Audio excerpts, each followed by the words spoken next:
But Virg, hybrid fullbacks coming inside the pitch. Like, what impact, when you was first told about that, did that have on you and your position in the team? Last year when we started doing it,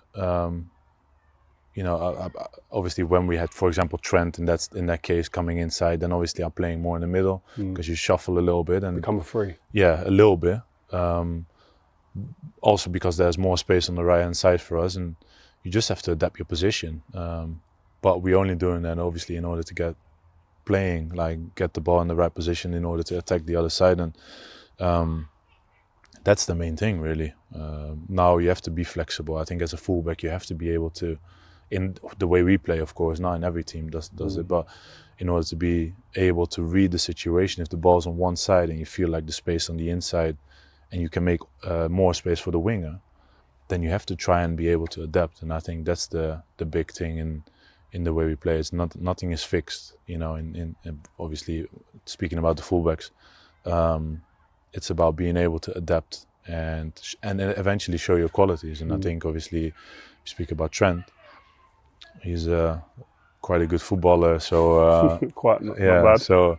So it's very, very good to get him in the right position in order to be important for us. Are you always thinking about that? Like, I want to get our best players who are best with the ball even if they're a right back, and thinking forward about getting them into areas they can really hurt the team? 100%, yeah, definitely. And obviously you try to, first and foremost, you want to win the game. So in order to do that, you have to get the best qualities out of everyone, defensively, but offensively as much. Get Mo in 1v1s, get Trent on the ball in the right area so he can get assists.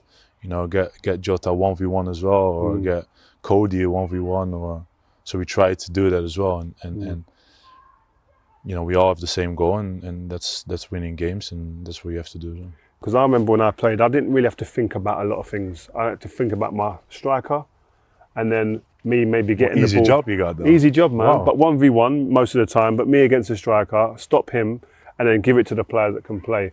How different is it for you now as a centre-back in today's game tactically? Because the systems and all of the information you guys are getting seems a lot more than what we had. The responsibility that us centre-backs get in terms of possession and build up, because obviously everything is like step by step nowadays. Like the goalie gets the ball, we go to the centre half, you have to try and find the midfielders. If they're 1v1, you have to overplay the midfield and stuff, and it's nice. I kind of enjoy it because it gives you sort of that creativity in order to make the right decision, but you also have to then pay attention on what the opponent is doing.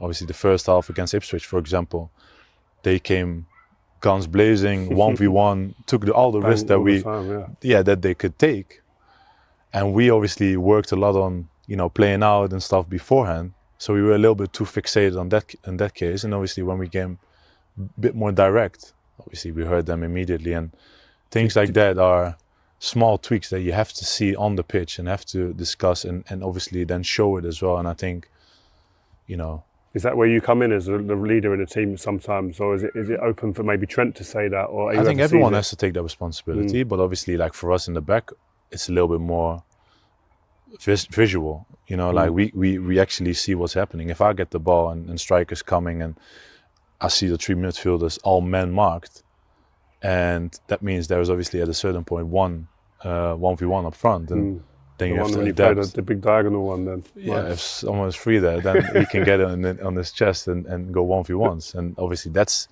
something. But if they don't, then you have to try and find the free man on the midfield as well, and that's why it's constantly thinking, adapting, and go for it.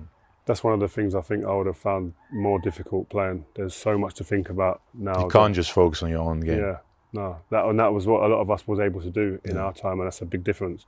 Talking about yourself personally as a centre-back, how has that position evolved over the years? You've played obviously in Holland, Scotland, and now in the Premier League over many years. How has that position evolved for you, and what have been the difficulties or the things that you've enjoyed most? Well, obviously when I played in Holland, I was playing for FC Groningen, of course, and it's a mid-table team back then.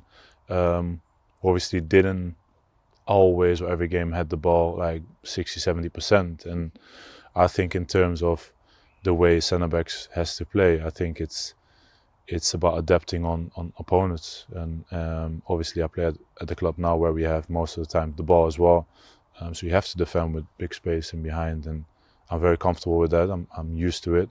I know that I'm, the leader in the last line as well, that have to organize protection, and it's something I enjoy as well. So I really, enjoy playing the centre back in the modern era, and I think I've done quite well as well. You talked about being a centre back in the modern era. There's so much different stuff now compared to when you went to Scotland even, and then up to where we are today, inverted fullbacks, the rotations in the middle of the pitch, etc. How do you adapt, and have you found that when you're the centre back behind all of this going on? It's about making sure your organisation when we're attacking is in the best way possible. I think if you have that in order, because in the end of the day when we have the ball, it's not a big risk if you 1v1 or if you have big space in behind. We have to make sure that if you lose it, you're in the right position in order to prevent whatever could happen. And I think that's something I really enjoy. And also something we train on very, very much, obviously, over the years, but now, especially in the off-season and pre-season and during the season now as well, that everyone has to sprint back as quickly as possible and in order to help, us as defenders. Do you find it easier now as a defender with the way that things are set up tactically for you as a team? Or do you think is it more difficult now? There's a lot more to think about, a lot more going on. I think it's key for the guys who are organizing the rest organization to make it easier for yourself. I think if you don't communicate well, you put yourself in trouble, and you can make it not as easy as you like. But if we're attacking and I'm not organizing when the striker stays up wide, that someone has to be there in front, then obviously I could get in trouble myself. So it's all about communicating, and I think that's a big task for a centre half.